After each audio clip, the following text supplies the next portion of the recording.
Hello friends, welcome to my channel. ఈరోజు మనం ఈ వీడియోలో మెగా డిఎస్సికి సంబంధించిన ముఖ్యమైన అప్డేట్స్ గురించి, అదేవిధంగా టిట్కి సంబంధించిన లేటెస్ట్ అప్డేట్స్ గురించి అయితే కంప్లీట్గా ఈ వీడియోలో అయితే మాట్లాడుకుంటున్నాం. సో వీడియో చాలా యూస్ఫుల్గా అయితే ఉండబోతుంది గైస్. వీడియో స్కిప్ చేయకుండా లాస్ట్ వరకు అయితే చూడండి, ఓకేనా.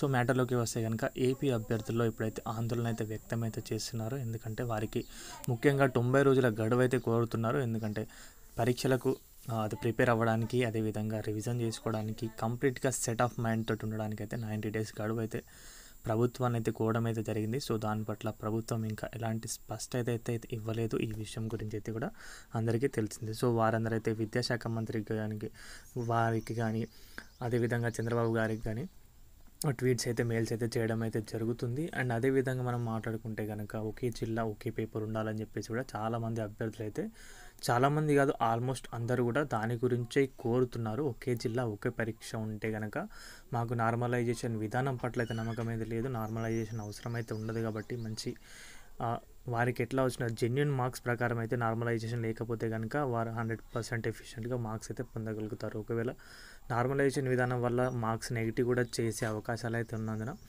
సో ఒకే జిల్లా ఒకే పేపర్ కావాలని చెప్పేసి కూడా అభ్యర్థులు అయితే ఆందోళన అయితే వ్యక్తం చేశారు. సో మరి డిఎస్సికి సంబంధించిన నోటిఫికేషన్ అయితే విడుదలైతే చేసిన ప్రభుత్వం ఇంకా దాని పట్ల ఎలాంటి స్పష్టత అయితే ఇవ్వట్లేదు. పరీక్ష తేదీలు కూడా అఫీషియల్గా అనౌన్స్ అయితే కాలేదు. సో వాటి గురించి కూడా అభ్యర్థులు అయితే వేచి ఉన్నారు. ఇంకొక టెట్ గురించి మనం మాట్లాడితే కనుక ఈ ఉన్న 90 రోజుల గడువు అయితే పెంచమంటున్నారు కదా. ఈ 90 రోజుల్లో మరొక టెట్ నిర్వహించడానికి ఏదైనా ఆస్కారం ఉందా అని చెప్పేసి చూస్తే కనుక సో మరి ఈ ప్రభుత్వం ఏం చేసే వరకు కూడా ఎవరికైతే తెలియదు. మేబీ ఉండొచ్చు, అవకాశం 50-50 అయితే ఉంది.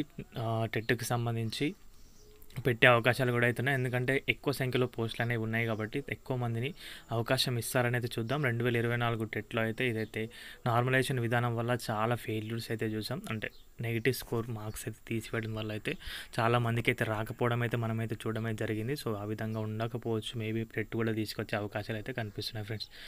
ఇది ఈరోజు వీడియోకి సంబంధించిన అప్డేట్ అయితే కనుక వీడియో నచ్చే వీడియోకి అయితే ఒక లైక్ చేయండి. మన ఛానల్కి ఎవరైనా కొత్తగా వచ్చుంటే మాత్రం సబ్స్క్రైబ్ అయితే చేసుకోండి. థ్యాంక్స్ ఫర్ వాచింగ్ అందరికీ. Bye.